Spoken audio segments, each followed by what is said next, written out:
Hey there friends, thanks for checking in. Just yesterday, I spent some quality range time with the Springfield Armory XD 40. This is the service model, excellent build quality, loaded with features, but I want to make the argument for the 40 Smith & Wesson.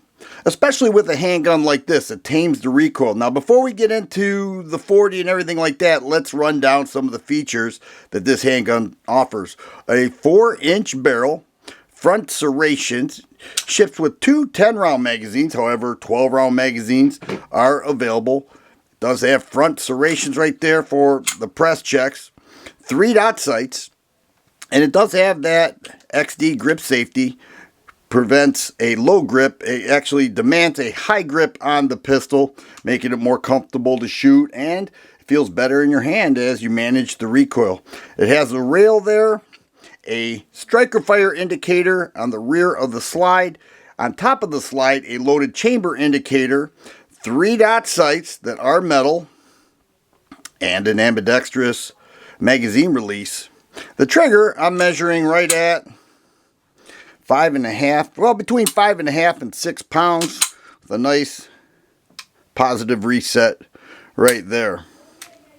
It's a great gun, very accurate, very reliable, and it fed, fired, and ejected everything that I loaded yesterday at the range, and that includes steel case, some aluminum case, and self-defense loads. It performed amazing, just as we have become commonly used to with the XD handguns along with the XDM handguns. But this is a great handgun, and the 40 round I still consider a phenomenal round. Now traditionally, the 40 was a in-between the 9mm and the 45 ACP. In-between meaning cost. You know, you're looking at, on average, during normal times when ammo is available, approximately $18, $19 for a box of 50 target loads. You're typically going to get the flat nose 180 grain bullet with the 40 Smith & Wesson. 18, 19 bucks would get you a box of 50, is where with the 9mm you're between $11 and $14, and the 45 right between $22 and $25. So it was in between there. The bullet weight was pretty much considered in between as well. 180 grain target loads, you know, you're looking at the 115 grain and all the way up to the 230 grain 45 ACP. So it was in between there as well. But one of the advantages of 40 is that when there are ammo shortages, the 40 Smith & Wesson's typically more available than the other rounds because fewer people are shooting the 40. Why is that? They say it doesn't offer as much flexibility. Well, I beg to differ. And here's an example. Here we've got Fiocchi self-defense loads. Here's the bullet right here. This is a 125 grain bullet. All right, this is a little more expensive because they are self-defense loads, but 125 grains. I shot this yesterday and it was amazing. Fiocchi 125 grain hollow points.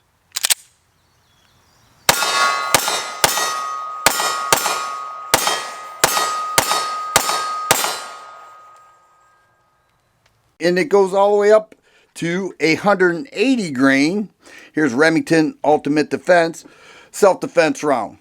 155 grain, 165 grain self-defense loads are available. So that is flexibility in my eyes. And also the availability of it. Now, one of the arguments that people say is that the 40 Smith & Wesson is a snappy round.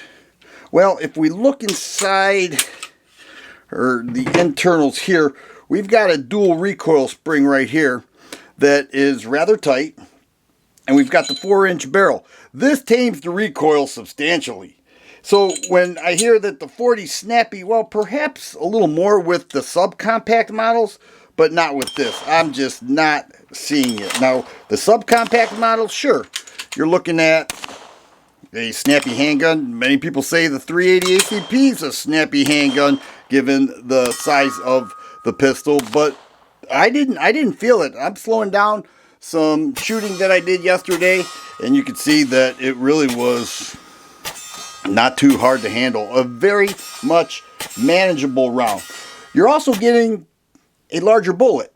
So we look at, for self-defense purposes, you're looking at a 180 grain. Some people will argue that the 9mm is making its way up to the size of the 40. And although that is true, I don't see too many 180 grain 9mm being fired at the range or in self-defense scenarios. So the snappy argument really doesn't hit home with me because I love this handgun. It handles the recoil, and I think the 40 works great. Now, what you will be doing is sacrificing a couple rounds with the standard compact size models. However, you're getting a heavier bullet, and for years, law enforcement agencies use the 40. It's a ballistically proven round. It is a strong round, it's a tough round, it's a reliable round. You put it and run it through a reliable handgun like this, and the average shooter should have no problem. So I love the XD40. Had a great time with it at the range. I love the 40 Smith & Wesson round. Will we see a comeback? I don't see it anytime soon, but I also don't think that it should be overlooked because it has a track record. It is a great shooting round. And once you get it down, like anything else, it requires practice. But once you get it down, there are a lot of people who say, you know what, I love the 40. I'm not going away from it. Plus, it's typically available. And you add that with a handgun like this, and you just can't go wrong. So those are my arguments for the 40 Smith & Wesson. It's my story, and I'm sticking to it. Thanks for watching.